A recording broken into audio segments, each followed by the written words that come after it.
അധ്യായത്തിൻ്റെ നമ്മൾ 5 മുതലുള്ള വാക്യങ്ങളിൽ കാണുന്നത് യേശുക്രിസ്തുവിൻ്റെ മനുഷ്യത്വം എന്നുള്ള വിഷയമാണ്. എന്തുകൊണ്ട് യേശു കർത്താവ് അല്ലെങ്കിൽ പുത്രൻ തമ്പുരാൻ എന്തുകൊണ്ട് മനുഷ്യനായി ഭൂമിയിലേക്ക് വന്നു, അതിൻ്റെ എന്തുകൊണ്ടായിരുന്നു എന്നുള്ള കാരണം ഞാൻ ആദ്യമേ അന്ന് ക്ലാസ്സിലെ 8 റീസൺസ് ഞാൻ പറഞ്ഞിരുന്നു. നിങ്ങൾ ഓർക്കുന്നുണ്ടെന്ന് വിശ്വസിക്കുകയാണ്. ഞാൻ ജസ്റ്റ് നമ്മളിപ്പോൾ കഴിഞ്ഞ ക്ലാസ്സിൽ ഞാൻ ഈ റീസൺസ് എല്ലാം ഒന്നുകൂടെ ഒന്ന് പറയാം. കഴിഞ്ഞ ക്ലാസ്സിൽ നമ്മൾ അതിൻ്റെ 2 എണ്ണം നമ്മൾ കഴിഞ്ഞതാണ്, ഞാൻ അതും പറയാം. ഒന്നാമത് നമ്മളതിൻ്റെ 5 മുതൽ 8 വരെയുള്ള വാക്യങ്ങളിൽ നമ്മൾ കണ്ടത്, അതിൻ്റെ 9ാമത്തെ ആദ്യം വാക്യം വരെ നമ്മൾ കണ്ടത്, ഈ സകലതും നഷ്ടപ്പെട്ട മനുഷ്യനെ റീസ്റ്റോർ ചെയ്യുവാനായിട്ടാണ് യേശു കർത്താവ് ഭൂമിയിൽ വന്നത്. അല്ലെങ്കിൽ fulfil God's purpose for man to restore him. മനുഷ്യകുലത്തിൻ്റെ പുനഃസ്ഥാപനത്തിനായിട്ടാണ് യേശു കർത്താവ് ഭൂമിയിൽ വന്നത്. എന്തുകൊണ്ട് അവൻ മനുഷ്യനായി? കാര്യം പാപത്തിൽ വീണ സകലം നഷ്ടപ്പെട്ട മനുഷ്യനെ പുനഃസ്ഥാപിക്കുന്നതിന് വേണ്ടി. രണ്ടാമത് നമ്മൾ വായിച്ചത് 9ാം വാക്യത്തിൽ നമ്മൾ വായിക്കുന്നത്, എല്ലാവർക്കും വേണ്ടി മരണം ആസ്വദിക്കുവാൻ. He came to taste death for all. ഈ മരണമെന്ന് പറയുന്നത് നിത്യമരണം, മനുഷ്യകുലത്തിന് മുഴുവൻ പാപത്താൽ ഉണ്ടായ നിത്യമരണം, അത് നമുക്ക് പകരക്കാരനായി ആസ്വദിക്കുന്നതിന് വേണ്ടി കർത്താവ് വന്നു. പിന്നെ മൂന്നാമതായിട്ട് നമ്മൾ ഇന്നത്തെ ക്ലാസ്സിൽ നമ്മൾ ചിന്തിക്കാൻ പോകുന്നതിൻ്റെ 10ാം വാക്യത്തിൽ പറയുന്ന കാര്യം അവിടെ നമുക്ക് വായിച്ചാൽ കാണാൻ സാധിക്കും. ഇങ്ങനെ അനേകം പുത്രന്മാരെ, നിങ്ങൾ വാക്യം നോക്കിയാൽ കാണാം, അനേകം പുത്രന്മാരെ തേജസ്സിലേക്ക് നടത്തുവാൻ, and bring many sons to glory. അനേക പുത്രന്മാരെ തേജസ്സിലേക്ക് നടത്തുന്നതിന് കർത്താവ് വന്ന മൂന്നാമത്തെ കാര്യം പുത്രന്മാരെ തേജസ്സിലേക്ക് നടത്തുന്നതിന് വേണ്ടിയാണ്. അടുത്ത നമ്മൾ 14ാം വാക്യത്തിലും 15ാം വാക്യത്തിലും ചേർന്ന് വായിക്കുമ്പോൾ നമുക്ക് കാണാൻ സാധിക്കും, അതിൻ്റെ 14ാം വാക്യത്തിൻ്റെ അവസാനത്ത് നമ്മൾ കാണുന്നുണ്ട്, മരണത്തിൻ്റെ അധികാരിയായ പിശാചിനെ നീക്കിയെന്ന് കാണുന്നുണ്ട്. അന്നേരം കർത്താവ് വന്ന ഒരു കാര്യം പിശാചിനെ നിർവീര്യമാക്കാൻ, അല്ലെങ്കിൽ ഇംഗ്ലീഷിൽ വായിക്കുമ്പോൾ destroy the works of the devil. Works എന്ന് അവിടെ എഴുതിയില്ല, ഡിസ്ട്രോയ് ദ ഡെവിൾ എന്നാണ് എഴുതിയിരിക്കുന്നത്. പിശാചിനെ നശിപ്പിക്കാൻ അല്ലെങ്കിൽ നീക്കാൻ, നിർവീര്യമാക്കാൻ വേണ്ടി കർത്താവ് ഈ ഭൂമിയിൽ വന്നു. അടുത്ത് നമ്മൾ അതിൻ്റെ 15ാം വാക്യത്തിൻ്റെ 2ാം ഭാഗവും 16ാം വാക്യത്തിൻ്റെ ആദ്യത്തെ വാക്യം കൂടെ വായിക്കുമ്പോൾ അവിടെ നമ്മളിങ്ങനെ വായിക്കുന്നുണ്ട്, ഇങ്ങനെ വായിക്കുന്നത്, മരണഭീതിയാൽ അടിമകളായിരുന്നവരെയൊക്കെയും വിടുവിച്ചു എന്ന് പറഞ്ഞു കഴിഞ്ഞാൽ ബോണ്ടേജിലായിരുന്നവരെ, അവരെ എന്ത് ചെയ്തു? അവരെ ഡെലിവറി ചെയ്യാനും പ്രൊട്ടക്റ്റ് ചെയ്യാനും, മലയാളത്തിൽ പറയുന്ന അടിമകളായവരെ വിടുവിച്ച് സംരക്ഷണം ചെയ്യുവാൻ വേണ്ടി കർത്താവ് മനുഷ്യനായിട്ട് ഭൂമിയിലേക്ക് വന്നു. അടുത്ത 17ാം വാക്യത്തിൻ്റെ ആദ്യത്തെ ഭാഗത്ത് വായിക്കുമ്പോൾ നമ്മൾ വായിച്ചാൽ തന്നെ കാണാൻ സാധിക്കും, അതുകൊണ്ട് ജനത്തിൻ്റെ പാപങ്ങൾക്ക് പ്രായശ്ചിത്തം വരുത്തുവാൻ, ടു മേക്ക് പ്രൊപ്പീസിയേഷൻ ഫോർ സിൻസ്, പ്രായശ്ചിത്തത്തിനായിട്ട് അല്ലെങ്കിൽ പാപപരിഹാരത്തിനായിട്ട് കർത്താവ് ഭൂമിയിൽ വന്നു. അടുത്ത 7ാമത് നമുക്ക് കാണാൻ സാധിക്കുന്നത് 17ാം വാക്യത്തിൻ്റെ 2ാം ഭാഗത്ത് വായിക്കുമ്പോൾ അവിടെ നമ്മൾ വായിക്കുന്നുണ്ട് ഇങ്ങനെ, അവൻ കരുണയുള്ളവനും ദൈവകാര്യത്തിൽ വിശ്വസ്ത മഹാപുരോഹിതനുമാകേണ്ടതിന്, അല്ലെങ്കിൽ to become a merciful and faithful high priest for men, ജനത്തിനു വേണ്ടി കരുണയും വിശ്വസ്തതയുമുള്ള മഹാപുരോഹിതനാകേണ്ടതിന്. ഏറ്റവും ലാസ്റ്റിൽ 8ാമത്തേത് എന്ന് പറയുന്നത് 18ാം വാക്യത്തിൽ നമ്മൾ വായിക്കുന്നത്, നമ്മൾ ഇങ്ങനെയാണ് വായിക്കുന്നത്, പരീക്ഷിക്കപ്പെടുന്നവർക്ക് സഹായിപ്പാൻ കഴിവുള്ളവനാകേണ്ടതിന്, and to provide help to those who are tested, പരീക്ഷിക്കപ്പെടുന്നവർക്ക് സഹായം നൽകുവാനായിട്ട്. നമ്മൾ ഈ 8 കാര്യങ്ങളാണ് നമ്മൾ യേശു കർത്താവ് ഈ ഭൂമിയിൽ വന്നതിൻ്റെ നമ്മൾ ഈ അധ്യായത്തിൽ നമുക്ക് കാണാൻ സാധിക്കുന്നത്. ഇതെല്ലാം ഇന്റർലിങ്ക്ഡ് ആണ്. ഈ കാര്യങ്ങളെല്ലാം ശരിക്കെന്ന് പറഞ്ഞു കഴിഞ്ഞാൽ കർത്താവിൻ്റെ ക്രൂശ് മരണം എന്ന് പറയുന്ന, ഭൂമിയിൽ വന്ന് ക്രൂശിൽ മരിച്ച് അടക്കപ്പെട്ട് ഉയർത്തെഴുന്നേറ്റ് കർത്താവിൻ്റെ പിതാവിൻ്റെ വലതുഭാഗത്തിരിക്കുന്നു. നമ്മൾ 1ാം അധ്യായത്തിൻ്റെ അവസാനത്തെ വാക്യത്തിൽ വായിക്കുന്ന 13ാം വാക്യത്തിൽ വായിക്കുന്നത് പോലെ, ശത്രുക്കളെ എൻ്റെ പാദപീഠമാക്കുമ്പോൾ എൻ്റെ വലതുഭാഗത്തിരിക്കുക എന്ന് പറയുന്ന ഈ കാര്യത്തിനകത്ത് ഇത്രയും കാര്യങ്ങൾ മനുഷ്യകുലത്തിന് വേണ്ടി കർത്താവ് ചെയ്തു എന്ന് നമുക്ക് കാണാൻ സാധിക്കും. നമുക്ക് ഇന്ന് രാത്രികാലം അതിൻ്റെ അടുത്ത വാക്യത്തിൽ 9ാം വാക്യത്തിൽ നമ്മൾ വായിച്ചപ്പോൾ നമുക്കറിയാം, അവിടെ നമ്മൾ വായിച്ചതാണ്. ഞാൻ ഈ ഭാഗത്ത് ഈ മനുഷ്യന് നഷ്ടപ്പെട്ട 2 കാര്യങ്ങൾ ഞാനൊന്ന് പറഞ്ഞു, യേശു ഒന്ന് ഓർപ്പിക്കാൻ വേണ്ടി പറയുന്നുള്ളതേ ഉള്ളൂ.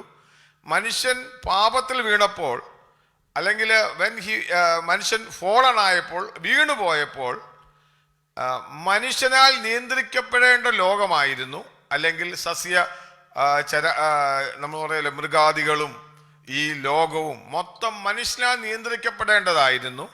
എന്നാൽ മനുഷ്യൻ വീണുപോയതോടെ ലോകത്തെ നിയന്ത്രിക്കേണ്ട മനുഷ്യനെ ലോകം നിയന്ത്രിക്കുന്ന അവസ്ഥയിൽ വന്നു. He is fallen and now instead of controlling the world controls him. ഞാൻ പറഞ്ഞ പോലെ മനുഷ്യനൊന്നും നിയന്ത്രിക്കാൻ പറ്റുന്നില്ല. വെള്ളപ്പൊക്കവും മഴയും മൃഗങ്ങൾ മനുഷ്യനെ ഓടിക്കുന്നു, ആകപ്പാടെ പ്രശ്നങ്ങൾ. എക്സ്റ്റേണൽ ആയിട്ട് അവനെ ലോകം നിയന്ത്രിക്കാൻ തുടങ്ങി. വേൾഡ് കൺട്രോൾസ് ഹിം എന്ന് വെച്ചാൽ പ്രകൃതിയും ചുറ്റുപാടുകളും എല്ലാം. രണ്ടാമത് ഞാൻ പറഞ്ഞത് മനുഷ്യന് സ്വയം നിയന്ത്രിക്കാൻ പറ്റാതായി. Sin had dominion over him. പാപത്തിന് മനുഷ്യന്റെ മേൽ അധികാരം വന്നതോടുകൂടി he was no longer master to himself. മനുഷ്യൻ എന്താ പറ്റുന്ന വെച്ചാൽ അവൻ അധപ്പതിച്ചു. ധാർമ്മികമായ അധപ്പതനം ഉണ്ടായി. ഡിപ്രേവ്ഡ് നേച്ചർ വന്നു. അവൻ പാപത്തിന്റെ അടിമയായി. അതുകൊണ്ട് മനുഷ്യന് സ്വയം നിയന്ത്രിക്കാൻ പറ്റുന്നില്ല. അവന്റെ ഇന്റേണലി അവൻ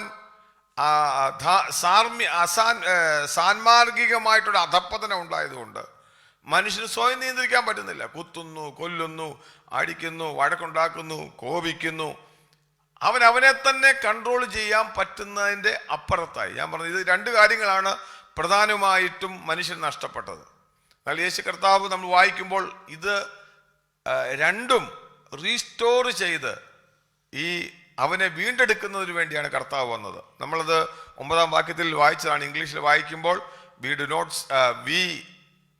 ബട്ട് വി സീ ജീസസ് എന്ന് പറഞ്ഞുകൊണ്ട് നമ്മൾ ആ വാക്യം തുടങ്ങുന്നു. യേശുവിനെ കാണുന്നു. നമ്മൾ രണ്ട് നിലയിൽ 9-ാം വാക്യത്തിൽ യേശുവിനെ കണ്ടത് നിങ്ങൾ ഓർക്കുന്നുണ്ടെന്ന് വിശ്വസിക്കുക. ഒന്ന് നമ്മൾ വായിച്ചു 9-ാം വാക്യം ഒന്ന് വായിച്ചു. ആരെങ്കിലും ഒന്ന് ജസ്റ്റ് ഓർത്തിട്ടുണ്ടോ? ഈ 9-ാം വാക്യവും 10-ാം വാക്യവും ചേർന്നിരിക്കുന്നതായതുകൊണ്ടാണ് 9-ാം വാക്യം ഒന്ന് വായിച്ചു. എങ്കിലും ദൈവകൃപയാൽ എല്ലാവർക്കും വേണ്ടി മരണം ആസ്വദിപ്പാൻ ദൂതന്മാരിലും അല്പം ഒരു താഴ്ച വന്നവനായ യേശു മരണം അനുഭവിച്ചതുകൊണ്ട് അവനെ മഹത്വവും ബഹുമാനവും അണിഞ്ഞവനായി നാം കാണുന്നു. ശ്രദ്ധിക്കുക, രണ്ടു നിലയിൽ യേശു കർത്താവ് ആയിത്തീർന്ന് നമ്മൾ കണ്ടു. ദൂതന്മാരിലും അല്പം താഴ്ച വന്നവനായി എന്ന് പറഞ്ഞു കഴിഞ്ഞാൽ മനുഷ്യനായി. രണ്ടാമത് നമ്മൾ കണ്ടു മഹത്വവും ബഹുമാനവും അണിഞ്ഞവനായി അവനെ കാണുന്നു.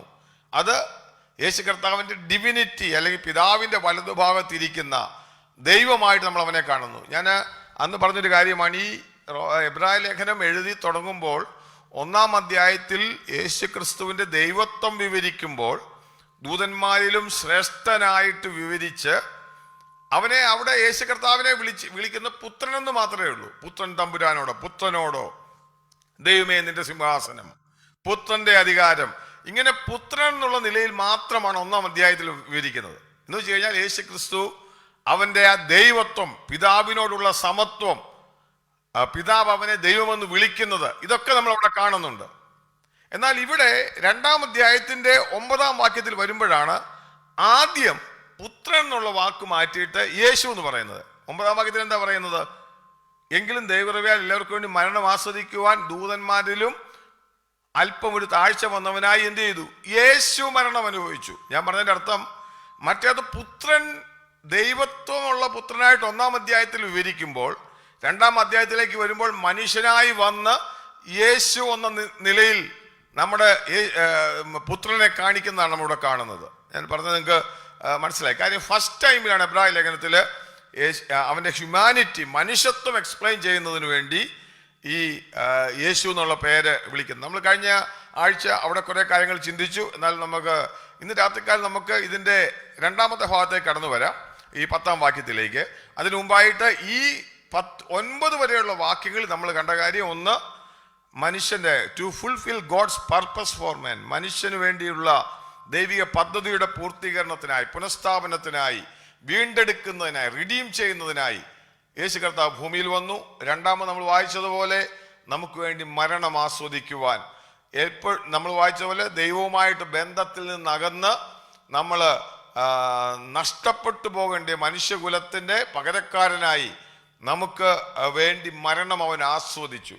നമ്മൾ അതുകൊണ്ടാണ് ഞാൻ എപ്പോഴും പറഞ്ഞത്, 22-ാം സങ്കീർത്തനത്തിൽ നമുക്ക് വേണ്ടി മരണം ആസ്വദിക്കുന്ന യേശു കർത്താവ് എൻ്റെ ദൈവമേ എൻ്റെ ദൈവമേ എന്ന് നിലവിളിക്കുന്നത് യഥാർത്ഥത്തിൽ യേശു കർത്താവിൻ്റെ നിലവിളിയല്ല, മറിച്ച് നമുക്ക് പകരക്കാരനായിട്ട് നമ്മുടെ പാപപരിഹാരത്തിനായിട്ട് അവൻ മരിക്കുമ്പോൾ അവൻ മരണം ആസ്വദിച്ചപ്പോൾ നാം നിലവിളിക്കേണ്ട നിലവിളി യേശു കർത്താവ് തൻ്റെ വായിൽ കൂടെ നമുക്ക് പകരക്കാരനായിട്ട് പറയുന്നതാണ് നമ്മൾ പറയാനിടയായി. ആ നിത്യ ആ വേദന, ദണ്ഡനം, കഷ്ടത എല്ലാം കർത്താവ് ക്രൂശിന്മേൽ നമുക്ക് വേണ്ടി വഹിച്ചു. ഇനി നമുക്ക് 10-ാം വാക്യത്തിലേക്ക് കടന്നു. 10-ാം വാക്യം വായിച്ചോ. സകലത്തിനും ലാക്കും സകലത്തിലും കാരണഭൂതനുമായവൻ അനേകം പുത്രന്മാരെ തേജസ്സിലേക്ക് നടത്തുമ്പോൾ അവരുടെ രക്ഷാനായകനെ കഷ്ടാനുഭവങ്ങളാൽ തികഞ്ഞവനാക്കുന്നത് യുക്തമായിരുന്നു. ശ്രദ്ധിച്ച് എല്ലാവരും ആ വാക്യം ഒന്ന് വായിക്കുക. സകലത്തിനും ലാക്കും സകലത്തിനും കാരണഭൂതനുമായവൻ അനേകം പുത്രന്മാരെ തേജസ്സിലേക്ക് നടത്തുമ്പോൾ അവരുടെ രക്ഷാനായകനെ കഷ്ടാനുഭവങ്ങളാൽ തികഞ്ഞവനാക്കുന്നത് യുക്തമായിരുന്നു.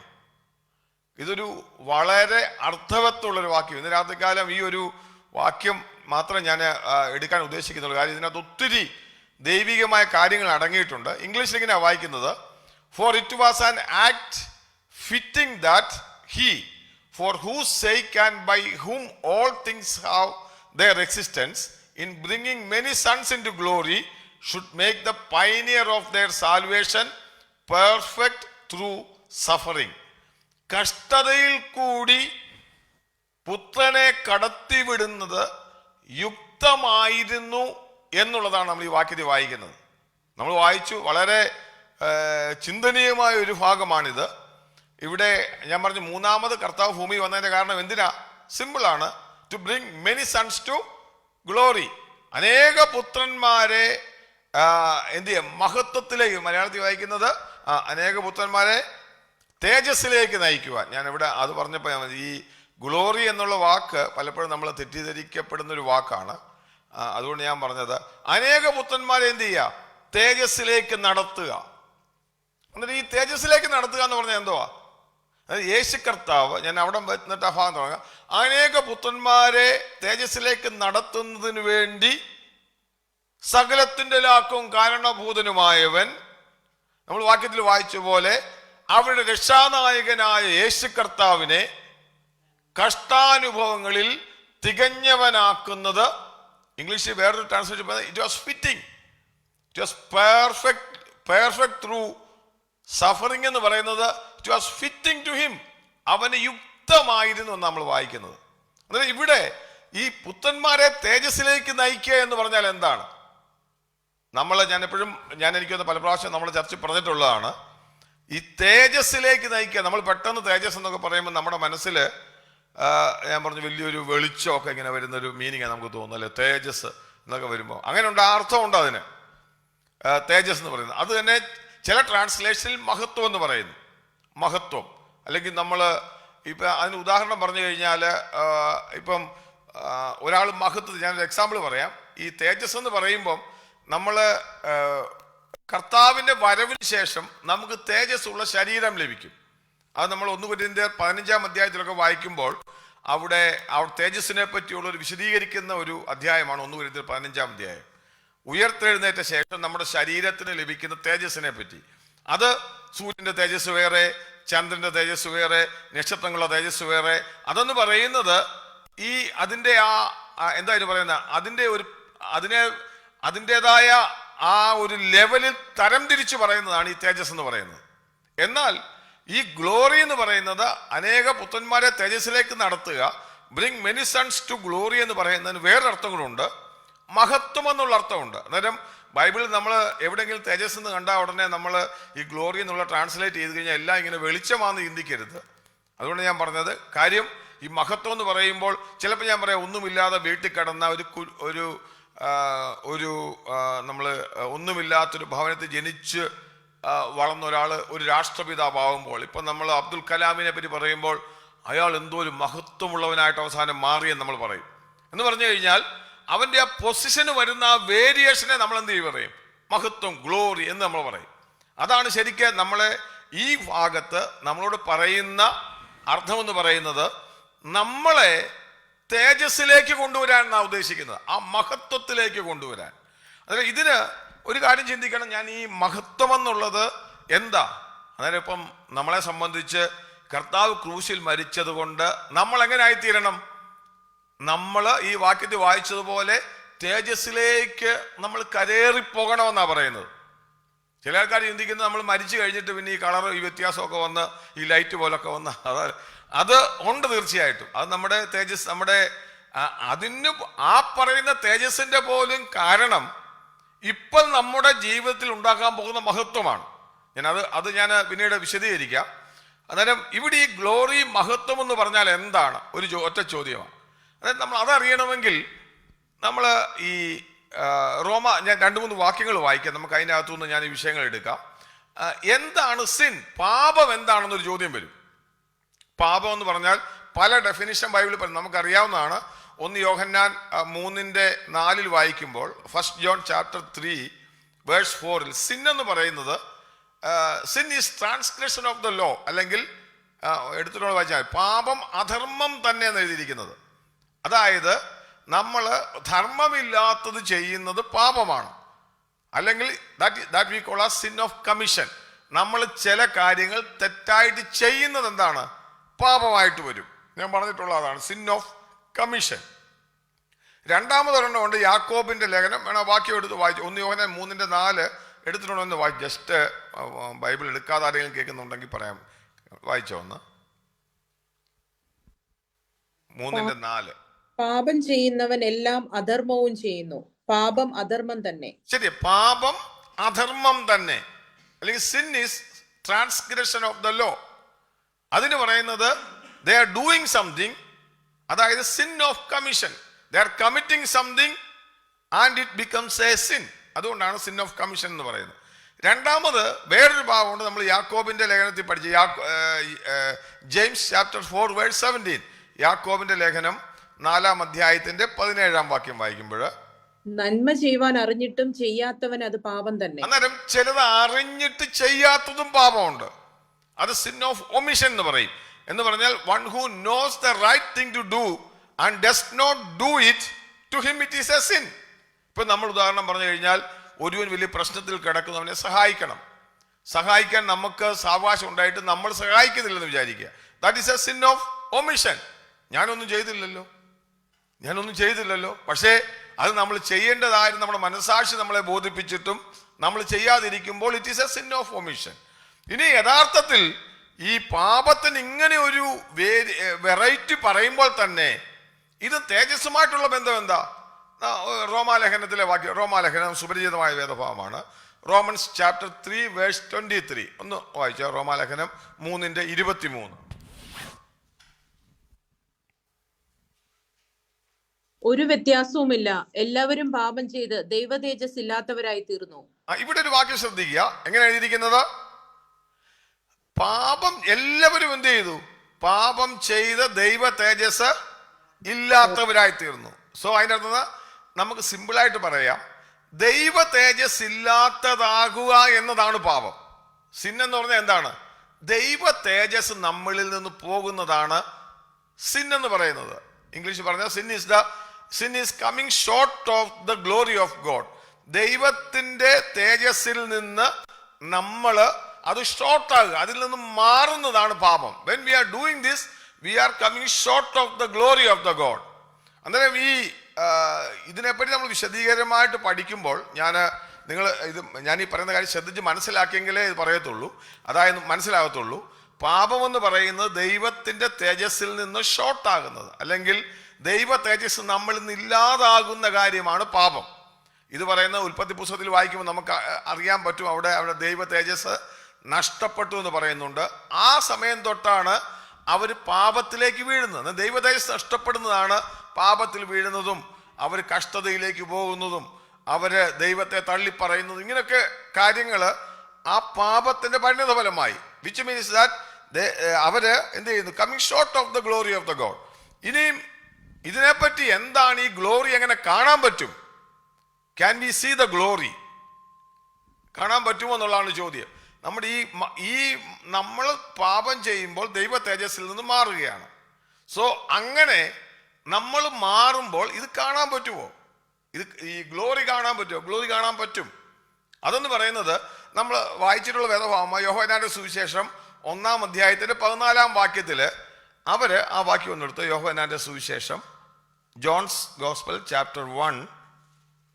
എല്ലാവരും ആ വാക്യം ഒന്ന് എടുത്ത് നോക്കുക. യോഹന്നാന്റെ സുവിശേഷം 1-ാം അധ്യായത്തിന്റെ 14-ാമത്തെ വാക്യം. ഒന്ന് വായിച്ചോ.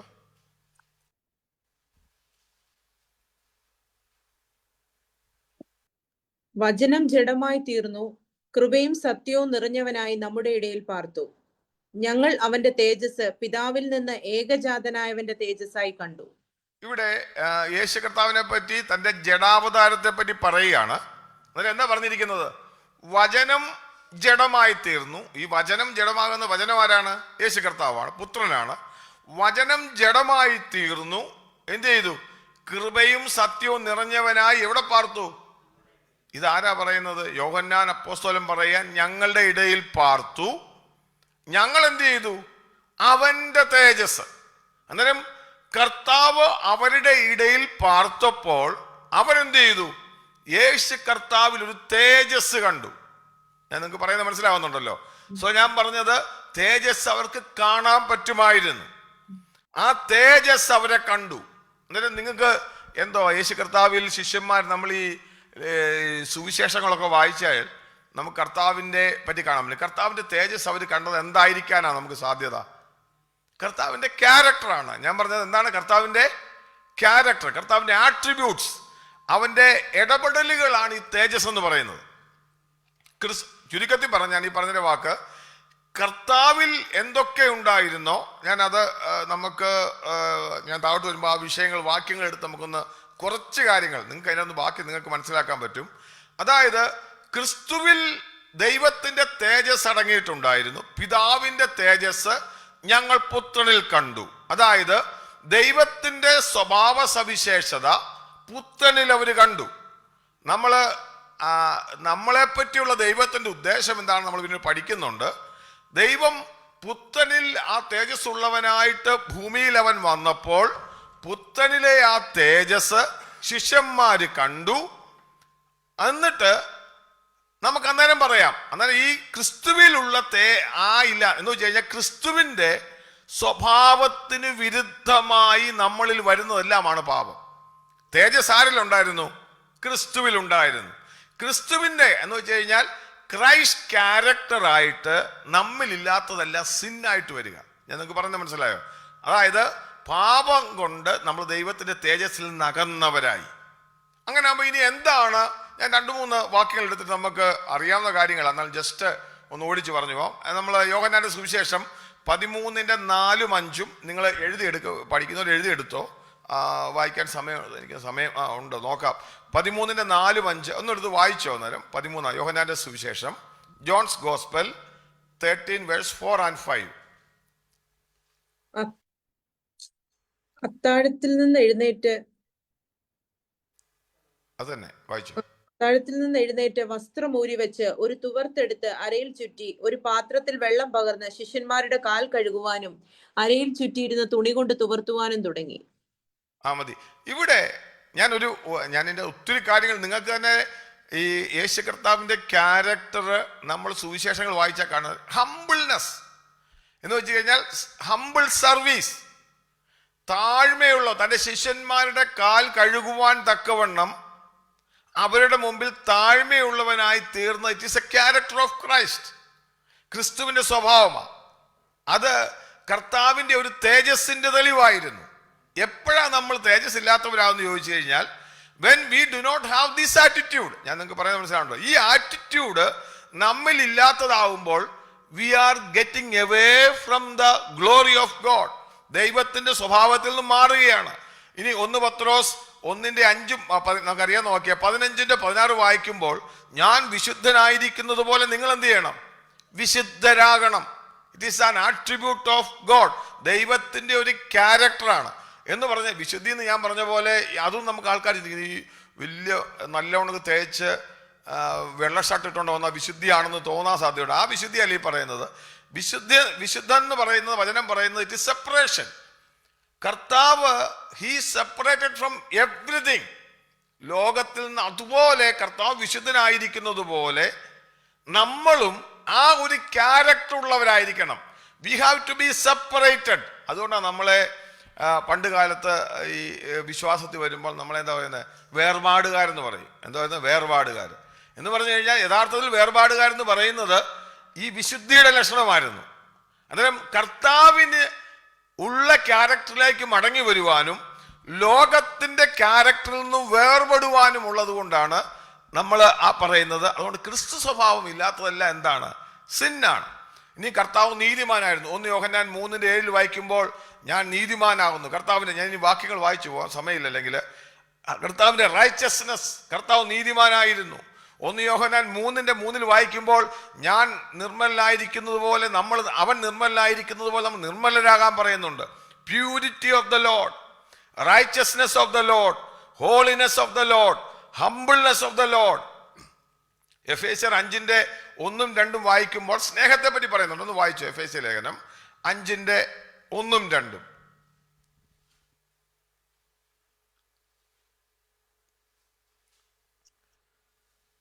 ആകയാൽ പ്രിയ മക്കൾ എന്ന പോലെ ദൈവത്തെ അനുകരിപ്പീൻ. ക്രിസ്തുവും നിങ്ങളെ സ്നേഹിച്ച് നമുക്ക് വേണ്ടി തന്നെത്താൻ ദൈവത്തിന് സൗരഭ്യവാസനയായ വഴിപാടും യാഗവുമായി അർപ്പിച്ചതുപോലെ സ്നേഹത്തിൽ നടപ്പീൻ. ശ്രദ്ധിക്കുക, ക്രിസ്തു നടന്നതുപോലെ എന്ത് ചെയ്യണം? സ്നേഹത്തിൽ നടപ്പിൻ. വഴിപാടും യാഗവുമായി അർപ്പിച്ചതുപോലെ സ്നേഹത്തിൽ നടപ്പിൻ. അപ്പോൾ ഞാൻ ഈ പറഞ്ഞതിനർത്ഥം, ഈ പറഞ്ഞ വാക്യങ്ങളിലെല്ലാം നമ്മൾ നോക്കുമ്പോൾ ക്രിസ്തുവിലുള്ള character, the love, the agape love. ഞാനത് കഴിഞ്ഞ ക്ലാസ്സിൽ നമ്മൾ 1 യോഹന്നാനിൽ 1 കൊരിന്ത്യർ 13-ാം അധ്യായത്തിൽ നമ്മൾ പഠിച്ചതാണ്. What is agape love? This is a real love of the God. Agape ലവിൽ നമ്മൾ വരണം. So whenever we are going away from this love, ഈ അഗാപ്പെ ലവിൽ നമ്മൾ മാറിപ്പോകുമ്പോൾ we are going away from, അല്ലെങ്കിൽ നമ്മൾ ദൈവ തേജസ്സിൽ നിന്ന് മാറുന്നവരാകുകയാണ്. അതുപോലെ തന്നെ കർത്താവിന്റെ ദയ, മനസ്സലിവ്, അത് എഫേസ്യ ലേഖനം 4:32 വായിക്കുമ്പോൾ നമ്മൾ വായിക്കുന്നുണ്ട്. അവനുള്ള ദയയും മനസ്സലിവിനെയും പറ്റി വായിക്കുന്നുണ്ട്. എടുത്ത് വായിച്ചോ ഒന്ന്, എഫേസ്യർ 4:32.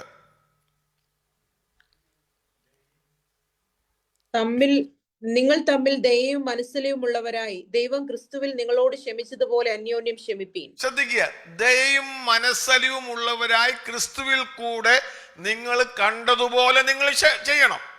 സോ ഇതെല്ലാം നമ്മളെ ഗ്ലോറിയിലേക്ക്, മഹത്വത്തിലേക്ക്, അല്ലെ തേജസ്സിലേക്ക് കൊണ്ടുപോകുന്ന കാര്യങ്ങളാണ്. അതുപോലെ തന്നെ കൊലോസ്യർ 3:13 വായിച്ചേ. കൊലോസ്യൻസ് 3 chapter 3 verse 13. 3:13.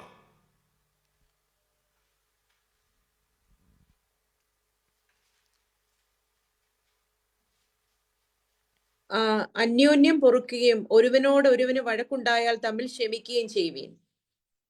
അടുത്ത വാക്യം, കർത്താവ് നിങ്ങളോട് ക്ഷമിച്ചതുപോലെ നിങ്ങളും ചെയ്യുവീൻ. എങ്ങനെ?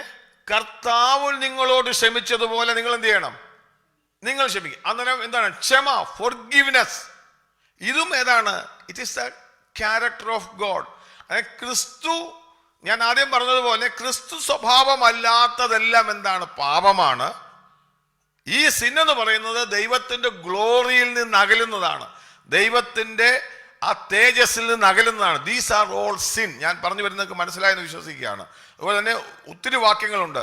സബ്മിഷൻ, 1 പത്രോസ് 2:23 വായിക്കുമ്പോൾ എങ്ങനെ കർത്താവ് തന്നെ സമർപ്പിച്ചുവോ, കഷ്ടതയും നമുക്കറിയാവുന്ന വാക്യമാ. 1 പത്രോസ് 2:23 ജസ്റ്റ് ഒന്ന് വായിച്ചോ വേണമെങ്കിൽ. 1 പത്രോസ് 2:23.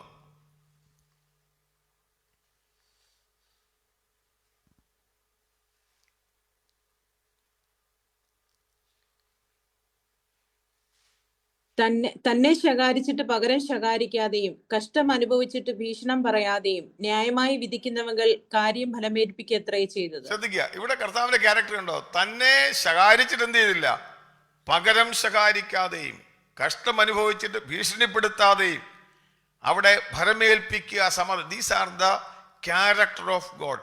ഇവരെന്ത് ശരിക്കെന്ന് പറഞ്ഞു കഴിഞ്ഞാൽ ശിഷ്യന്മാര് അവരുടെ ജീവിതത്തിൽ ഈ ദൈവ മഹത്വം കണ്ടത്, ക്രിസ്തുവിലുള്ള മഹത്വം കണ്ടത് അവന്റെ ക്യാരക്ടറിൽ നിന്നാണ്. ഞാനത് ഇനി നമ്മൾ വായിക്കുമ്പോൾ ശരിയാവും. അതുപോലെ തന്നെ ഇനി സമയമില്ല, മുമ്പോട്ട് പോയാൽ ഫിലിപ്പിയ ലേഖനം വായിക്കുമ്പോൾ 2:5 അവന്റെ ഹ്യൂമിലിറ്റി, അവന്റെ ഒബീഡിയൻസ്, ഇനിയും അത്ര വായിച്ചാൽ നിങ്ങൾ പിന്നെ വീട്ടിൽ പോയി വായിച്ചാൽ മതി. ഫിലിപ്പിയൻസ് chapter 2 verse 5 കർത്താവിന്റെ താഴ്മയും അനുസരണവും നമുക്ക് കാണാൻ പറ്റും. അങ്ങനെ ആകുമ്പോൾ ഈ പറഞ്ഞ കാര്യങ്ങളെല്ലാം ഞാൻ ഒന്നുകൂടെ പറയുകയാണ്. അപ്പോൾ യഥാർത്ഥത്തിൽ ഈ തേജസ് എന്ന് പറയുന്നത് എന്താണെന്ന് നിങ്ങൾക്ക് മനസ്സിലായോ? തേജസ് എന്ന് പറയുന്നത് when we are ആ പുത്രന്റെ സ്വഭാവത്തോട് നമ്മൾ അനുരൂപരാകുന്നതാണ് എന്തെന്ന് പറയുന്നത്? തേജസ് എന്ന് പറയുന്നത്. സോ നമ്മൾ ഈ വായിച്ച വാക്യത്തില് അന്നേരം നമ്മൾ സിമ്പിളായിട്ട് ഇത്രയും വായിച്ചിട്ട് അതൊരു ചോദ്യം വരിക, അനേക പുത്രന്മാരെ തേജസ്സിലേക്ക് നയിക്കുക എന്ന് പറഞ്ഞാൽ നിങ്ങൾ എന്താ മനസ്സിലാക്കുന്നത്? What was the purpose of Christ Jesus came to this world? Yesu കർത്താവ് ഈ ഭൂമിയിൽ വന്നതിന്റെ കാരണം നമ്മൾ ഈ വായിച്ച വാക്യത്തിൽ 10-ാം വാക്യത്തിൽ വായിക്കുന്നത് അനേക പുത്രന്മാരെ തേജസ്സിലേക്ക് നടത്തണം എന്ന് പറഞ്ഞു കഴിഞ്ഞാൽ നമ്മളെ കർത്താവിന്റെ സ്വഭാവത്തിലേക്ക് നമ്മളെ കൊണ്ടുവരണം എന്നുള്ളതാണ്. ഞങ്ങൾക്ക് പറയുന്നത് മനസ്സിലാവുന്നുണ്ടോ? അതായത് ക്രിസ്തുവിന്റെ ക്യാരക്ടർ, സ്വഭാവം നമ്മുടെ ജീവിതത്തിലേക്ക് കടന്നു വരുവാനും വെളിപ്പെട്ടു വരുവാനും ദൈവം ആഗ്രഹിക്കുക. ഏതൊക്കെ? അതുകൊണ്ട് നമ്മൾ എപ്പോഴും പറയുന്നത് ക്രിസ്തു യേശുവിന്റെ ക്യാരക്ടർ അറിയണമെന്നുണ്ടെങ്കിൽ നമ്മൾ സുവിശേഷങ്ങൾ 4 സുവിശേഷം പല ആവർത്തി വായിക്കണം. വായിച്ചു കഴിയുമ്പോൾ എങ്ങനെയാണ് കർത്താവ് റെസ്പോണ്ട് ചെയ്തത്? ഇപ്പം ഞാൻ ഇത്രേ വായിച്ചുള്ളൂ. കർത്താവ് പരീശന്മാരോട് റെസ്പോണ്ട് ചെയ്ത് എങ്ങനെയാണെന്നറിയോ? പരീശന്മാരെ കാണുമ്പോൾ കർത്താവ് ചാട്ടവാർ എടുത്തു. എന്ന് വെച്ച് കഴിഞ്ഞാൽ ദിസ് ഈസ് എ ക്യാരക്ടർ. ഇതാണ് ദൈവ മഹത്വം എന്ന് പറയുന്നത്. ആംഗ്രി അല്ല. ദേവാലയത്തെക്കുറിച്ചുള്ള എരിവ് എന്നെ തിന്നുകളഞ്ഞു എന്ന് പറഞ്ഞാൽ അതൊരു നമ്മുടെ ഉള്ളിൽ ഉള്ള ദൈവീകമായ ക്യാരക്ടർ ഡെവലപ്പ് ചെയ്യുമ്പോഴാണ് അങ്ങനെ ഒരു ക്യാരക്ടർ വരുന്നത്. ഞാൻ പറഞ്ഞത് കർത്താവ് അതുപോലെ തന്നെ ലോകം തള്ളിക്കളഞ്ഞ പാപികളുടെ ഭവനത്തിൽ ഭക്ഷണത്തിന് പോയി എന്ന് പറഞ്ഞാൽ അവിടെ ജനങ്ങൾ കുറ്റം വിധിക്കുന്ന സ്ഥാനത്ത് അവൻ കയറിയിരുന്നു അവനെ രക്ഷിക്കുന്നതിന് വേണ്ടി. ഞാൻ പറഞ്ഞത് these are the character of the Lord. അവിടെ നമ്മൾ കാണുന്ന ദൈവത്തിന്റെ മഹത്വമാണ് കാണുന്നത്. ഇത് കർത്താവ് വന്നിട്ട് ഞാൻ പറഞ്ഞു ഈ 10-ാം വാക്യത്തിൽ പറയുകയാണ്, കർത്താവ് എന്ത് ചെയ്തു? അനേക പുത്രന്മാരെ എന്ത് ചെയ്യണം? തേജസ്സിലേക്ക് നടത്തുവാൻ ആഗ്രഹിച്ചു. ഞാൻ പറയാം ക്രിസ്ത്യൻ ലൈഫിന്റെ ഏറ്റവും വലിയൊരു കാര്യം എന്ന് പറയുന്നത് നമ്മുടെ ക്രിസ്തീയ ജീവിതത്തിൽ ദൈവത്തിന്റെ തേജസ് വെളിപ്പെടുത്തുക എന്നുള്ളതാണ്. നിങ്ങൾക്ക് ഒരു വാക്യം കൂടെ വായിച്ചോ, റോമാലേഖനം, റോമൻസ് ചാപ്റ്റർ 8 വേഴ്സ് 29, 8-ാം അധ്യായത്തിന്റെ 29-ാം വാക്യം എന്ന് വായിച്ചോ. റോമാലേഖനം 8-ാം അധ്യായത്തിന്റെ 29-ാമത്തെ വാക്യം. അവൻ മുന്നറിഞ്ഞവരെ തന്റെ പുത്രൻ അനേകം സഹോദരന്മാരിൽ ആദ്യജാതനാകേണ്ടതിന് അവന്റെ സ്വരൂപത്തോട് അനുരൂപരാകുവാൻ മുൻ നിയമിച്ചുമിരിക്കുന്നു. ശ്രദ്ധിച്ചേ, ഇവിടെ നിങ്ങൾ എന്താ കർത്താവിന്റെ ഏറ്റവും വലിയ ഉദ്ദേശം എന്ന് പറയുന്നത്? അവന്റെ പുത്രന്റെ സ്വരൂപത്തോട് എന്ന് വെച്ചാ എന്താ വെച്ചാൽ നമ്മൾ താടിയൊക്കെ വളർത്തി ഈ അറബികളുടെ സ്വരൂപം എന്ന് പറഞ്ഞാൽ അവരുടെ ഡ്രസ് ഇട്ട് അങ്ങനെ പോകാനല്ല, താടിയൊക്കെ വളർത്തി പോകാനൊന്നുമല്ല. അവന്റെ സ്വരൂപത്തോട് conformed to the image of his son.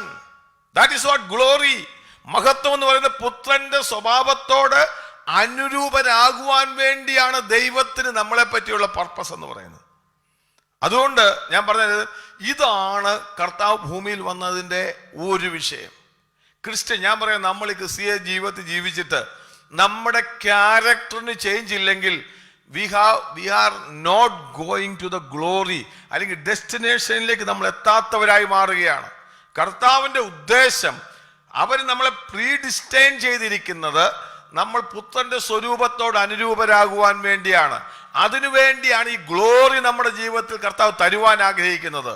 അതിനകത്ത് കർത്താവിന്റെ ക്യാരക്ടർ, ക്ഷമ, നമ്മൾ വായിച്ചതുപോലെ അനുസരണം, ഒബീഡിയൻസ്, അവന്റെ മനസ്സലിവ്, അവനിലുള്ള സ്ഥിരത, സമർപ്പണം, അതുപോലെ തന്നെ പിതാവിങ്കൽ ഭരമേൽപ്പിക്കുക, പാപത്തോടുള്ള എതിർപ്പ്, നമ്മൾ ഇതൊക്കെ കർത്താവിന്റെ ക്യാരക്ടർ. അത് ശിഷ്യന്മാർ കണ്ടു. അതുകൊണ്ട് അവന്റെ തേജസ് ഞങ്ങൾ കണ്ടു. This is the character of God. അത് പുത്രന്മാരെ എന്ത് ചെയ്യുക? ദൈവത്തിന്റെ ഉദ്ദേശം എന്ന് പറയുന്നത് നമ്മളെ അവന്റെ സ്വരൂപത്തോട് അനുരൂപരാകുവാൻ, conformed to his image of his son, തന്റെ പുത്രന്റെ സ്വരൂപത്തോട് അനുരൂപരാക്കുവാൻ. ഇതിനകത്തേക്കാൾ ഞാൻ പറയാം, എന്നെ കേട്ടോണ്ടിരിക്കുന്നത് പറയാം, നമ്മുടെ ക്രിസ്തീയ ജീവിതത്തിന്റെ നമ്മുടെ ആത്മീക വളർച്ചയുടെ തെളിവ് എന്താണെന്ന് ചോദിച്ചാൽ, നമുക്ക് എന്തെങ്കിലും വണ്ടി കിട്ടിയതോ കർത്താവിന്റെ സന്നിധി വന്നപ്പോൾ എന്തെങ്കിലും കാര്യങ്ങൾ നേടിയതല്ല.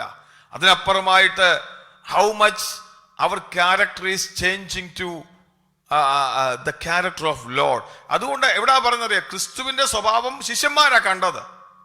നമ്മുടെ ക്യാരക്ടർ കാണുന്ന നമ്മുടെ ചുറ്റുപാടുമുള്ളവരാ. അതുകൊണ്ട് ഞാൻ എപ്പോഴും നമ്മുടെ മെസ്സേജിനകത്ത് പറയുന്നത് എങ്ങനെയാണ് ഹൗ അതേഴ്സ് ഐഡന്റിഫൈ അസ്. നമ്മുടെ ക്ഷമ, നമ്മുടെ സഹിഷ്ണുത, നമ്മുടെ വിശ്വാസം, നമ്മുടെ പ്രത്യാശ, നമ്മുടെ ഇതെല്ലാം കാണുന്നത് ചുറ്റുപാടുമുള്ളവരാ. പാപത്തിന്റെ മേലുള്ള പോരാട്ടം, പാപത്തിന് മേലുള്ള നമ്മുടെ എതിർപ്പ്, ഇതെല്ലാം നമ്മുടെ ജീവിതത്തിൽ കാണുന്നവര്, വേർപാട് കാണുന്നവര്. ഞാൻ പറയും, ഈവൻ നമ്മുടെ വാക്കുകളുണ്ടല്ലോ. നമ്മൾ കഴിഞ്ഞ ദിവസം പറഞ്ഞ പോലെ 31st നൈറ്റിന്റെ പ്രോഗ്രാം വാന്ന് പറയുമ്പോൾ തന്നെ എന്നാ പിന്നെ പോയേക്കാമെന്ന് ചിന്തിക്കുന്നവനല്ല. അതിന് സമയം ദൈവത്തിന്റെ സന്നിധി വന്ന് ഒരു വേർപാട് അനുഷ്ഠിക്കേണ്ടിയിടത്ത് വേർപാട് അനുഷ്ഠിക്കണം എന്ന് പറയുന്ന ഈ ദൈവീയക്കാരൻ, ഞാൻ വിശുദ്ധനായിരിക്കുന്ന പോലെ നിങ്ങളും വിശുദ്ധരാകുവീൻ എന്നുള്ള ദൈവത്തിന്റെ സ്വഭാവത്തെ നമ്മൾ അനുസരിക്കുന്നവരാണ് ദൈവത്തിന്റെ മക്കൾ എന്ന് പറയുന്നത്. നമ്മുടെ ചുറ്റുപാടുമുള്ളവർ ഇത് കാണണം, ഈ തേജസ് കാണുന്നവരായിരിക്കും. അതുകൊണ്ട് ഞാനിവിടെ ഈ ഭാഗം വായിക്കുമ്പോൾ ഈ പുത്രന്റെ സ്വരൂപത്തോട് അനുരൂപരാകുവാൻ എന്ന് പറയുന്നത് കറക്റ്റാ. പക്ഷേ ഇവിടെ ഒരു വാക്ക് പറയുന്നുണ്ട്, രക്ഷാനായകൻ, ഇംഗ്ലീഷിൽ പറയുന്ന ക്യാപ്റ്റൻ ഓഫ് ദർ സാൽവേഷൻ. നമ്മുടെ മുഖ്യമന്ത്രി ഇപ്പോൾ എന്താ വിളിക്കുന്നത്, ഈ ക്യാപ്റ്റൻ എന്നൊക്കെ വിളിക്കുന്നുണ്ട് അല്ലേ എന്ന് പറഞ്ഞ പോലെ നമ്മുടെ കർത്താവിനെ എന്താ വിളിച്ചേ, രക്ഷാനായകൻ, ക്യാപ്റ്റൻ ഓഫ് ദർ സാൽവേഷൻ. പക്ഷേ ഈ പുത്രന്റെ സ്വരൂപത്തോട് അനുരൂപരാക്കാൻ വേണ്ടി ഞാൻ പറയുന്നത് വളരെ ശ്രദ്ധിക്കണം. ഇനി അച്ഛാ, how can I attain that? എനിക്ക് ഈ ക്യാരക്ടർ എങ്ങനെ എത്തിച്ചേരാൻ പറ്റും? അത് അടുത്തൊരു ചോദ്യമാണ്. How can? ഇപ്പൊ നിങ്ങൾക്ക് പറഞ്ഞാൽ എന്താണ് ഗ്ലോറി, എന്താണെന്ന് മനസ്സിലായി, നമ്മളെ പറ്റിയുള്ള ദൈവത്തിന്റെ ഉദ്ദേശം എന്താണെന്ന് മനസ്സിലായി, പുത്രന്റെ സ്വരൂപത്തോട് അനുരൂപരാകാൻ വേണ്ടിയാണ്. പക്ഷെ ഇവിടെ അനുരൂപരാകുന്നതിന് വേണ്ടി പറയുമ്പോൾ ഒരു വാക്ക് ദൈവത്തിന്റെ ആത്മാവ് എഴുതി വച്ചിരിക്കുകയാണ്. ആ രക്ഷാനായകൻ അവനാണ് നമ്മളെ കൊണ്ടുപോകുന്നത്. പക്ഷെ അവൻ എന്ത് ചെയ്തു? പെർഫെക്റ്റ് ത്രൂ സഫറിങ്, കഷ്ടാനുഭവങ്ങളിൽ തികഞ്ഞവനാക്കുന്നത് യുക്തമായിരുന്നു. നിങ്ങൾ ചിന്തിക്കുന്നോ എന്തുകൊണ്ടായിരിക്കാം ഇങ്ങനൊരു കാര്യം? നമ്മളെ തേജസ്സിലേക്ക് നടത്തുമ്പോൾ കർത്താവായ യേശു കർത്താവ് ഭൂമിയിലായിരുന്നപ്പോൾ അവനെ പിതാവായ ദൈവം കഷ്ടാനുഭവങ്ങളിൽ തികഞ്ഞവനാക്കി. നിങ്ങൾക്ക് എന്തെങ്കിലും ബന്ധം കാണുന്നുണ്ടോ? There is a relationship between suffering and glory. ഞാൻ പറയുന്നത് നിങ്ങൾക്ക് മനസ്സിലാകുന്നുണ്ടോ എന്ന് പറഞ്ഞാൽ കഷ്ടാനുഭവവും കഷ്ടതയും മഹത്വവും അല്ലെങ്കിൽ തേജസ്സും തമ്മിലൊരു ബന്ധമുണ്ട്. അതുകൊണ്ട് എന്ത് ചെയ്തു? നമ്മളോട് പറഞ്ഞത് നാം അവന്റെ കാൽച്ചുവട് പിന്തുടരുവാൻ എന്ത് ചെയ്തു? ഒരു മാതൃക വെച്ചേച്ചു പോയിരിക്കുന്നു. അത് എപ്പോഴും പറയുന്ന കാര്യം നമ്മൾ 1 പത്രോസ് 2:23 വായിച്ച വാക്യത്തിൽ എഴുതിയിട്ടുണ്ട്. എന്താ അവിടെ പറഞ്ഞത്? തന്നെ ശകാരിച്ചിട്ട് പകരം ശകാരിച്ചില്ല, കഷ്ടമനുഭവിച്ചിട്ട് ഭീഷണിപ്പെടുത്തിയില്ല, ന്യായമായി വിധിക്കുന്നവെങ്കിൽ കാര്യം ഫലമേൽപ്പിച്ചു. എന്നിട്ട് പറയുക, നമുക്ക് പിന്തുടരുവാൻ ഒരു മാതൃക. ക്രിസ്ത്യാനിയായിട്ട് അവൻ ക്രിസ്തുവിന് വേണ്ടി തന്റെ ക്യാരക്ടർ വെളിപ്പെടുത്തിയപ്പോൾ താൻ കഷ്ടത അനുഭവിക്കുക. സോ ഞാൻ പറഞ്ഞതിന്റെ അർത്ഥം എന്ന് വെച്ച് കഴിഞ്ഞാല് യേശു കർത്താവ് നമുക്കൊരു മാതൃക തരിക. നമ്മുടെ ക്യാരക്ടർ ചേഞ്ച് ചെയ്യുന്നതിന് ദൈവത്തിന്റെ ആത്മാവ് തന്നിരിക്കുന്ന ഒരു വഴി എന്ന് പറയുന്നത് അറിയോ? കഷ്ടാനുഭവങ്ങളിൽ കൂടെ കടന്നു പോകുക. ഞാൻ പറയും, എൻ്റെ അച്ഛൻ ഇത് വല്ലാത്ത ടീച്ചിങ് ആയിപ്പോയി. ഞങ്ങൾ വിചാരിച്ചു ഇപ്പോൾ ഒറ്റ പ്രസംഗത്തിൽ ഇവിടെ എല്ലാം കൂടെ ഞാൻ പറയാം, നമ്മളെല്ലാം ജീവിതത്തിൽ കൂടെ പലവിധമായ പ്രതിസന്ധി കൂടെ കടന്നിട്ട് പോയിട്ടുള്ളവരാ. ഞാൻ പറയാം, ഈ കഷ്ടതകൾ, പ്രതിസന്ധികൾ, ഈ പരാജയങ്ങൾ, ഈ നിന്ന എല്ലാം നമ്മുടെ ക്യാരക്ടറിനെ ചേഞ്ച് ചെയ്യുമെന്ന് ചില ആൾക്കാരത് മനസ്സിലാക്കാത്ത ഒരു പിച്ചും പേയും പറയും. നമ്മൾ വചനം പറയുകയാണ്, കഷ്ടാനുഭവങ്ങൾ നമ്മളെ എന്ത് ചെയ്യുന്നതാ? നമ്മളെ മെനയാൻ വേണ്ടിയുള്ളതാ. പ്രതിസന്ധികൾ നമ്മളെ പണിയാൻ വേണ്ടിയുള്ളതാ. നമ്മുടെ ക്യാരക്ടർ രൂപാന്തരം പ്രാപിക്കാൻ വേണ്ടിയുള്ളതാ. അതുകൊണ്ടാ ഇവിടെ പറഞ്ഞിരിക്കുന്നത് കഷ്ടാനുഭവങ്ങൾ തികഞ്ഞവനാക്കുന്നത് യുക്തമായിരുന്നു. എങ്ങനെ വായിക്കിയിരിക്കുന്നത്? യുക്തമായിരുന്നു. ഞാൻ ആ പറഞ്ഞതിന്റെ അർത്ഥം എന്താണെന്ന് ചോദിച്ചു കഴിഞ്ഞാൽ, ഈ സോവറിൻ ലോർഡ്, ഇവിടെ ഒരു കാര്യം, ഇത് ആര് ചെയ്തെന്നാ പറഞ്ഞത്? ഇത് ആർക്ക് യുക്തമായിരുന്നു? സകലത്തിന്റെ ലാക്കും സകലത്തിന്റെ കാരണഭൂതനുമായവൻ എന്ന് പറഞ്ഞു കഴിഞ്ഞാൽ നിങ്ങൾ ശ്രദ്ധിക്കണം, സോവറിൻ ഗോഡ്, സകലത്തിന്റെയും ലാക്കും സകലത്തിന്റെയും കാരണഭൂതൻ എന്ന് പറഞ്ഞു കഴിഞ്ഞാൽ ഈ സോവറിൻ ലോർഡ്, സർവശക്തനായ ദൈവം, പരമാധികാരിയായ ദൈവം മനുഷ്യകുലത്തിനെ വീണ്ടെടുക്കാൻ വേണ്ടി പുത്രനെ അയച്ചപ്പോൾ പിതാവിന് മനസ്സിലായി, it is the perfect fitting. അത് യുക്തമാണ്. കഷ്ടാനുഭവത്തിൽ കൂടെയാണ് ഈ തേജസ്സിലേക്കുള്ള വഴി എന്നുള്ളത്. ഞാൻ പറഞ്ഞ നിങ്ങൾക്ക് എത്രയൊക്കെ മനസ്സിലാവുന്നുണ്ട്? ഇന്നത്തെ കാര്യം ഇത് തമ്മിൽ വളരെ ബന്ധമുള്ള കാര്യമാണ്. അതിന്റെ കാരണം എന്ന് വെച്ച് കഴിഞ്ഞാൽ ദൈവത്തിന്റെ നീതിയിലും വിശുദ്ധിയിലും പുത്രൻ കഷ്ടാനുഭവത്തോടുകൂടി കടന്നു പോകുന്നത് യുക്തമായി ദൈവസന്നിധി വെച്ചിരുന്നു. ഞാൻ പറയാം, ഇതൊരു നമ്മൾ ചിന്തിക്കുന്നത് പോലെ ഒരു ആകസ്മികമായിട്ട് നടന്ന സംഭവമൊന്നുമല്ല. അത് ദൈവത്തിൻ്റെ ഗ്രേറ്റ് ഇറ്റേണൽ പർപ്പസായിരുന്നു. പുത്രൻ കഷ്ടാനുഭവത്തിൽ കൂടെ കടന്നു പോകണം. അതുമാത്രമല്ല, നമുക്കൊരു എക്സാമ്പിൾ വെച്ചിരിക്കുകയാണ്. കാര്യം, തന്നെ ശകാരിച്ചപ്പോൾ നമ്മുടെ നാച്ചുറൽ എബിലിറ്റി എന്ന് പറയുന്നത് ശകാരിച്ചാൽ എന്ത് ചെയ്യണം? പകരം ശകാരിക്കണം. കർത്താവ് ഒരു മാതൃക തന്നിട്ട് പോയിരിക്കുക. Here you can find the glory of the Lord. ഞാൻ ഒരു കാര്യം കൂടെ നിങ്ങളോട് പറയാം. നമ്മുടെ കഷ്ടത ദൈവിക നിത്യതയുടെ പദ്ധതിയിൽ അതിന് വലിയ പ്രാധാന്യമുണ്ട്. എത്ര പേര് വിശ്വസിക്കുന്നുണ്ട്?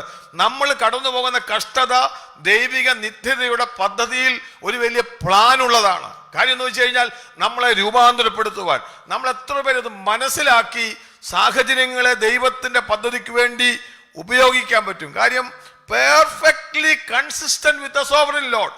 ദൈവ സർവശക്തനും പരമാധികാരിയുമായ ദൈവത്തിന്റെ പദ്ധതിയിൽ അത് കറക്റ്റായിരുന്നു എഴുതിയിരിക്കുന്നത്. ഞാൻ മുമ്പോട്ട് സമയം കടന്നു പോകും. അതുകൊണ്ട് ഞാൻ പറഞ്ഞത് ഇത് യാദൃശ്ചികമല്ല. It is not a coincidence. ഞാൻ ഒരു വാക്യം കൂടെ വായിച്ച് അവസാനിപ്പിക്കാം. നമുക്ക് അടുത്ത ക്ലാസ്സിലേക്ക് കടന്നു പോകാം. നിങ്ങൾ റോമാലേഖനം 8-ാം അധ്യായത്തിൻ്റെ ഒരു വാക്യം കൂടെ വായിച്ചിട്ട് ഞാൻ അവസാനിപ്പിക്കും. കാര്യം, ഈ പറഞ്ഞ വിഷയത്തിൻ്റെ ഒരു വാക്യം കൂടെ വായിച്ചിട്ട് 8-ാം അധ്യായത്തിൻ്റെ 17-ാം വാക്യത്തിൻ്റെ 2-ാം ഭാഗവും 18-ാം വാക്യം കൂടെ ഒന്ന് വായിച്ചു. ദൈവത്തിന്റെ അവകാശികളും ക്രിസ്തുവിന് കൂട്ടവകാശികളും തന്നെ അടുത്തത് ശ്രദ്ധിച്ച് കേട്ടോണേ. നാം അവനോടുകൂടെ തേജസ്കരിക്കപ്പെടേണ്ടതിന് അവനോടുകൂടെ കഷ്ടം അനുഭവിച്ചാൽ അത്രേ. ശ്രദ്ധിക്കുക, എന്താ വാക്യം വായിച്ചേക്കുന്നത്? നാം അവനോടുകൂടെ കഷ്ടം അനുഭവിച്ചാൽ അവനോടുകൂടെ അങ്ങനല്ലേ? തിരിച്ചാണോ വായിക്കുന്നത്? എന്റെ ട്രാൻസ്ലേഷനിൽ തേജസ്കരിക്കപ്പെടേണ്ടതിന് അവനോടുകൂടെ കഷ്ടം അനുഭവിച്ചാൽ അത്രേ. ഇങ്ങനെ എന്റെ ട്രാൻസ്ലേഷൻ എഴുതിയിരിക്കുന്നത്, നാം അവനോടുകൂടെ കഷ്ടം അനുഭവിച്ചാൽ അവനോടുകൂടെ തേജസ്കരിക്കപ്പെടും. അതായത് ഈ തേജസ്കരണം എന്ന് വെച്ചാൽ ഞാൻ ഈ ചിന്തിക്കുന്ന പോലെ, ആൾക്കാർ ചിന്തിക്കുന്ന പോലെ വലിയ ഞാൻ പറഞ്ഞ പോലെ വലിയ ലൈറ്റ് ഉണ്ടാകുന്ന കാര്യമൊന്നുമല്ല. ഈ തേജസ് എന്ന് പറയുന്നത് നമ്മുടെ ക്യാരക്ടറാണ്. നമ്മൾ അവനോടുകൂടെ കഷ്ടം അനുഭവിച്ചാൽ, അതായത് it is the eternal plan of the sovereign God. It is fitting to the Lord to send his son through suffering. തൻ്റെ പുത്രനെ കഷ്ടതയിൽ കൂടി കടത്തി വിടുന്നത് ഇറ്റ് വാസ് ഫിറ്റിംഗ് ആയിരുന്നു. നമ്മളോടും പറയുകയാണ്, നാം അവനോടുകൂടെ കഷ്ടം അനുഭവിച്ചാൽ അവനോടുകൂടെ തേജസ്കരിക്കപ്പെടും. അതായത് നാം ഈ കഷ്ടതയിൽ ക്രിസ്തുവിന്റെ കഷ്ടങ്ങൾക്ക് പങ്കാളികളാകും തോറും നിങ്ങൾ സന്തോഷിച്ചുകൊള്ളുന്ന ഒരു വാക്യമുണ്ട്. എന്ന് പറഞ്ഞു കഴിഞ്ഞാൽ എന്തുകൊണ്ടാണെന്ന് ചോദിച്ചു കഴിഞ്ഞാൽ അത് നമ്മുടെ ക്യാരക്ടറിനെ ചേഞ്ച് ചെയ്യും. ഇതിനകത്ത് കാലം ഞാൻ ബാക്കി അടുത്ത ദിവസം നമുക്ക് സമയം കടന്നു പോയല്ലോ. ഞാൻ പറഞ്ഞതിന് ചുരുക്കം, എത്ര പേരുടെ ജീവിതത്തിൽ ഇതൊരു പ്രായോഗികമായി അനുഭവിച്ചിട്ടറിഞ്ഞിട്ടുള്ള എത്ര പേരുണ്ട്? ഞാൻ പറയാം, നമ്മൾ കടന്നുപോയ കഷ്ടതകൾ നമ്മളെ പണിതിട്ടുണ്ട്.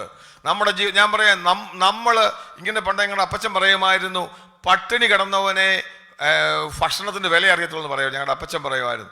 ഞാൻ പറഞ്ഞ അർത്ഥം, ഒരു പ്രതിസന്ധിയിൽ കിടന്ന ഒരു വ്യക്തി, അവന് മാത്രമേ ഉള്ളൂ ആ പ്രതിസന്ധിയിൽ കൂടി കടന്നു പോകുന്നവന്. നമ്മുടെ ക്യാരക്ടർ, കരുണയും നമുക്ക് ദയയും നമുക്കൊക്കെ കടന്നു വരണമെങ്കിൽ നമ്മൾ പല പ്രതിസന്ധികൾ കൂടി കടന്നു പോകുമ്പോഴാണ് അങ്ങനെ കടന്നു വരുന്നത്. പൗലോസ് ഇങ്ങനെ പറയുന്നുണ്ട്, ഞങ്ങൾ കഷ്ടതയിൽ കൂടി കടന്നുപോയത് അനേകരെ ആശ്വസിപ്പിക്കാൻ കാരണമായി. 1 കൊരിന്ത്യർ 1-ാം അധ്യായത്തിൽ, ഞാൻ അത് അടുത്ത ക്ലാസ്സിൽ നമുക്ക് സമയം പോലെ പറയാം, കുറേ വാക്യങ്ങൾ നമ്മൾ വായിച്ചു കഴിഞ്ഞാൽ we can find out there is A purpose for suffering. നമ്മൾ ഇന്ന് കേൾക്കുന്ന സുവിശേഷമൊക്കെ ആണെങ്കിൽ കാനഡയും USA ആവുമ്പോൾ ഇന്ന് രാത്രി കാലം പറയാം, അത് ഒരു സൈഡിൽ കിടന്നോട്ട്, അതിനിപ്പുറത്തായിട്ടൊരു സുവിശേഷം ഞാൻ പറയാം. നമ്മുടെ ദൈവത്തിന്റെ നമ്മളെ പറ്റിയുള്ള പ്ലാൻ എന്ന് പറയുന്നത് പുത്രന്റെ സ്വരൂപത്തോട് അനുരൂപരാകുന്നുള്ളതാണ്. അതിനുവേണ്ടി ദൈവം എന്ത് വെച്ചാൽ, he will send us through different sufferings. പലവിധമായ കഷ്ടതയിൽ കൂടി കടത്തിവിടും. അവിടെ നമ്മൾ വിച്ചുമ്പയും പറയുന്നത്, ലോർഡ് ഹെൽപ്പ് മീ, എന്നെ ഇതിനകത്തുനിന്ന് ജയാളിയായിട്ട് പുറത്തു കൊണ്ടുവരണം. ഹല്ലേലൂയ, എന്നെ പണിയണം കർത്താവേ, ആ ക്യാരക്ടറിന്റെ ജീവിതത്തിൽ വരണം കർത്താവേ എന്നുള്ളൊരു ചിന്ത നമ്മുടെ ജീവിതത്തിൽ ഉണ്ടെങ്കിൽ, ഞാൻ പറയാം, ഈ നമ്മൾ എബ്രായത്തിൽ 10-ാം വാക്യത്തിൽ വായിച്ചതുപോലെ it is going to be a great blessing in our life. ഞാൻ പറയാം, പ്രതിസന്ധി, കഷ്ടത ഒരുവനെ തകർത്ത് കളവാനല്ല, അവനെ പണിയുന്നതിന് വേണ്ടിയാ. ഇന്ന് രാത്രികാലം ദൈവം നമ്മളെ അനുഗ്രഹിക്കട്ടെ. ഈ വചന സമയം കടന്നുപോയല്ലോ. ഈ വചനങ്ങൾ ദൈവം നമ്മളെ അനുഗ്രഹിക്കട്ടെ. ഇപ്പോൾ അനുഭവം പ്രാർത്ഥിച്ച് നമുക്ക് ആശീർവാദം പറഞ്ഞ മീറ്റിംഗ് അവസാനിപ്പിക്കാം. ഹല്ലേലൂയ, സ്തോത്രം. സ്തുതിക്കുന്ന കർത്താവേ, അനുഗ്രഹിക്കപ്പെട്ട ഈ നല്ല രാത്രി